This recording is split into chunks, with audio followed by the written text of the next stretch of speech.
गंभीर प्रश्नाला या चित्रपटाने हात घातलाय। मी गेली अनेक वर्ष माझ्या भाषणांमधनं मी ही गोष्ट महाराष्ट्राला सतत सांगत आलो की आपल्याकडच्या जमिनी वाचवा, कारण जमीन हे तुमचं अस्तित्व आहे। खरं तर हा महाराष्ट्रामधला संपूर्ण महाराष्ट्राचा प्रश्न आहे। हा एकट्या कोकणामध्ये ही गोष्ट होते अशातला भाग नाही। महाराष्ट्रामधल्या अनेक ठिकाणच्या जमिनींचा हा विषय आहे, पण अत्यंत सुबोधने, अत्यंत चलाखीने हा विषय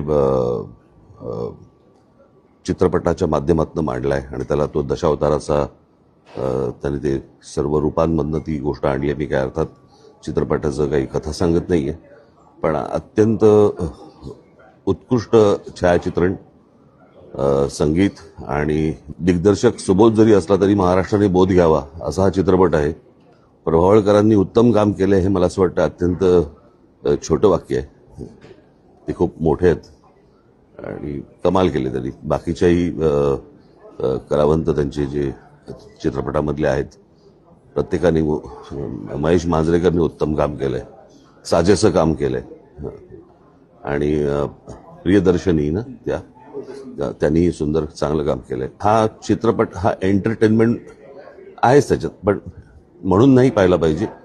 तर महाराष्ट्रातल्या अत्यंत गंभीर विषयाला या चित्रपटाने हात घातलाय, याच्याबद्दल महाराष्ट्राने हा चित्रपट नक्की पाहिला पाहिजे।